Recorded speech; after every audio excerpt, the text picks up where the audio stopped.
ආණ්ඩුව පිළිබඳ ජනතා විශ්වාසය මේ වෙනට බිඳිලා තියෙනවා. රට යලි ගොඩ නැගීමට විපක්ෂය ආණ්ඩුවට සම්පූර්ණ සහයෝගය ලබා දිය යුතුයි. මේ අවස්ථාවේවත් කුවක නොවි, උද්දච්ච නොවි. මොකද මේක ආණ්ඩුවට තනියෙන් කරන්න පුළුවන් වැඩක් නෙවෙයි. සමස්ත ජාතියම ගැට ගහ ගන්න. මේ ව්‍යසනය මෙතරම් තීව්‍ර වෙන්න ආණ්ඩුව අතින් සිදුවුණු බරපතල වැරදි 14ක් රට හමුවේ තිබුවා. මේ මොහොතේ ආණ්ඩුව හුදෙක් විවේචනය කිරීම පමණක්ම නෙවෙයි විපක්ෂයේ කාර්යභාරය වන්නේ. රට යලි ගොඩ නැගීමට විපක්ෂය ආණ්ඩුවට සම්පූර්ණ සහයෝගය ලබා දිය යුතුයි.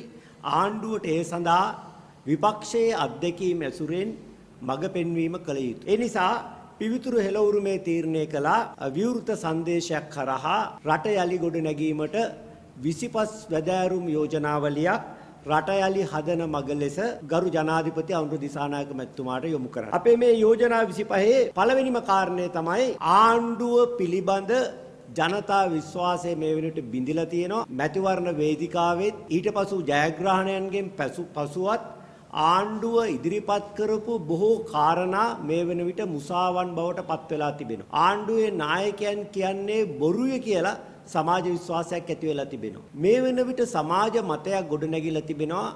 ආණ්ඩුව ආපදාවෙන් විපතටපත් පුද්ගලයන් පිළිබඳ ඉදිරිපත් කරන සංඛ්‍යා ලේඛන බොරුය 600 ගණනක් මිය ගියා කිව්වාට 3000කට වඩා මිය ගොස් ඇතේ කියන සමාජ මතයක් ගොඩනැගිලා තිබෙනවා. ඒ නිසා ආණ්ඩුව මහජන විශ්වාසය යලි දිනා ගැනීම මේ ප්‍රතිසංස්කරණ ක්‍රියාවලිය ඉදිරියට ගෙන යාමේ පළමු අත්‍යවශ්‍ය පූර්ව කොන්දේසියයි. ඒ ඉටු කරගත හැක්කේ ආපදාවෙන් සිදුවුණු මරණ සංඛ්‍යාව ග්‍රාම නිලධාරි කොට්ටාස මට්ටමින් ප්‍රසිද්ධියට පත් කිරීමෙන්.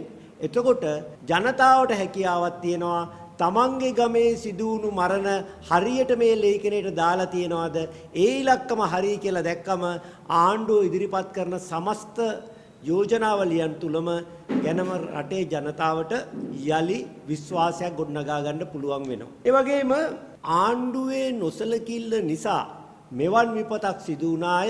මීට කලින් පැමිණි කිසිම කුණාටුවකින් මෙතරම් දැවැන්ත හානියක් සිදු නොවුණාය කියන සමාජ මතයක් අද ගොඩනැගී තිබෙනවා.